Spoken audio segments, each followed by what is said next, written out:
So yun, nag-testing tayo kay Sir Pogoy na unit. Yan, pangalan niya sa kanyang anak. So ang unit ito is tactical na standard pero naka 22 inches siya na DBBR shrouded barrel. Yan. Ang silencer natin is ito, yung sidekick ng silencer na napakalapit. Carbon fiber yan na napakagaan, tapos sobrang tahimik. Ang scope natin is EDPRS na Gen 1. Yan. Yan yung tactical natin na standard. Nakakulay red lang siya, tapos naka carbon fiber na tangke, 0.48, naka folding butt. Yan. Yan.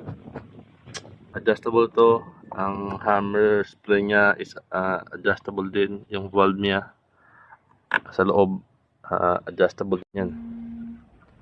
Yun, ito yung target natin sa 50. Wala pang tama yan. Tapos ito sa barrel indexing, malapad yung sa barrel indexing kasi kung saan tumatama yan pag barrel indexing. So medyo malakas yung hangin sa ngayon. So testing natin sa 25 meters, tapos dun sa 50 yards yun, kasi standard to. So depende na lang yung performance niya sa dito ngayon sa sitwasyon sa hangin, kung ano yung tama niya. Ang laman nito is 3,000. Output niya is 1.8. Yan, sakto lang pang pellet. Yan, nag-barrel injection na ako dyan sa dyan sa unang papel. Sinubukan ko. So since namlakas yung hangin, yung tama niya napupunta sa sa right side. Kahit dun sa sa 73 yards, nag-testing ako dun ng 5 shots. Maliit lang yung groupings niya, nasa lang, halos piso lang siguro, o maliit pa. Kaso nga lang wala siyang scope cam, hindi siya nakakita talaga. So yung papunta sa right side, pag malakas yung hangin, na pupunta sa right side yung tama niya. Pero pag wala namang hangin, sakto lang. So yun, kakabit natin doon ang papel na to. Ito lang muna. Ito lang siguro. Kasi natapos na sa barrel indexing, mga 6 na beses siguro ako nagbaklas. Bago siya napunta dito. Yan. Yan ang Yan. Kasi etong may dot na to, nandito yan kanina sa tuktok.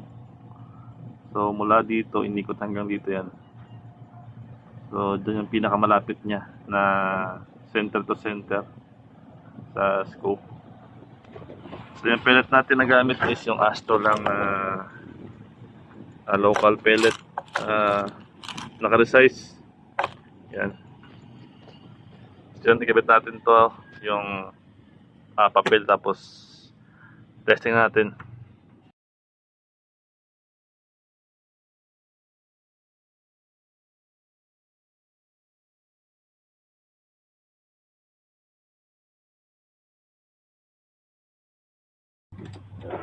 So doon tayo sa 50. Subukan muna try ko muna mag-groupings. Titignan ko kung saan yung impact niya. So yan, yung gamit natin is tactical na standard with shrouded barrel. Sa ilalim muna ako mag-testing para sure.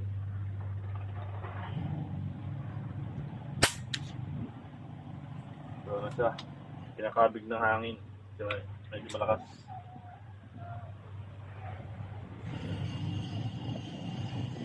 Lapas hangin. Unsorted yung pellet natin, tapos naka-resize.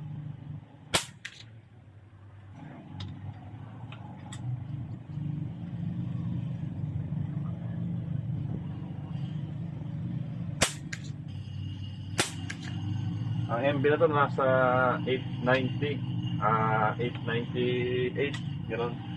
Almost 900.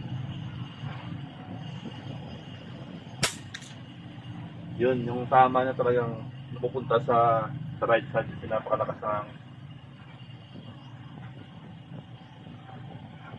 Doon tayo sa sa tuktok madalas. Sa second pala ng tuktok kasi tinatabunan ng steel yung yung sa pinakatuktok na dad.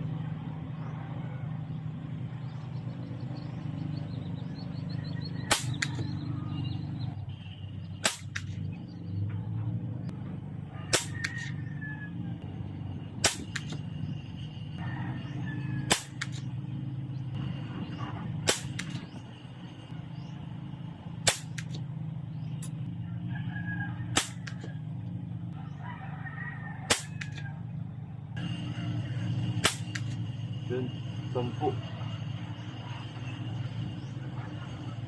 Nasa konting side lang na tama niya. Pero yung dalawang yun, pinupush ng hangin ng konti. Pero tignan natin, kunin natin doon. 10 shots yun sa 50. 50 yards. Yun, walang cut para fair. Yun. Yan yung tama dun sa kabilang dulo ng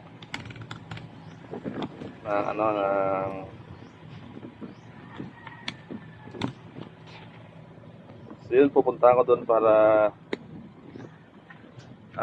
walang cut yan. Kukunin ko doon.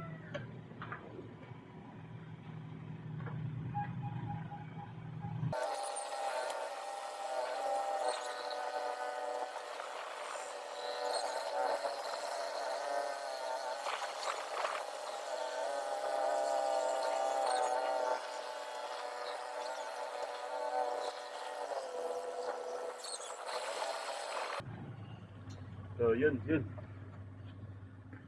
Layo, pagod. Ito. Yan. Tanggalin natin to. Ito tayo sa table.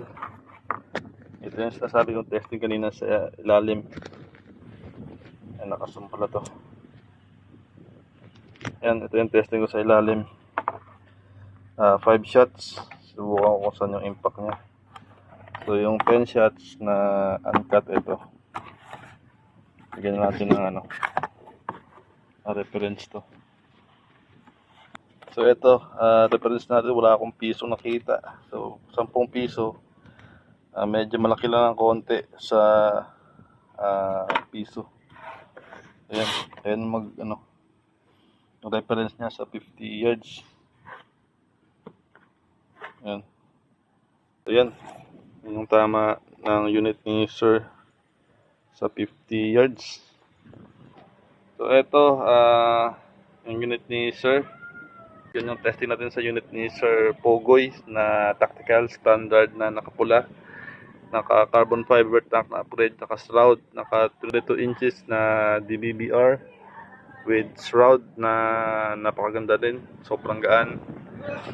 Yung kung maririnig niyo yung sound niya, pwede niyo siyang gumamit kayo ng headset, mas ma-determine niyo yung sound ng quality kung i-compare mo sa walang shroud or silencer. Kung i-compare mo sa may shroud, mas maganda pag naka headset, mas malalaman mo kung gaano sa katahimik talaga. So yan yung lagyan natin ng pellet. Yan yung tunog niya. Yan, halos ang maririnig mo na lang is yung nandito na tunog. Yan. Dito na lang talaga sa action niya. Bali yung order pa na to is may pump to na kasama. So isasama na rin natin yung pump niya para sa pagpapadala. Yun lang. Ganda ng unit ni Sir. Swabe. Bye.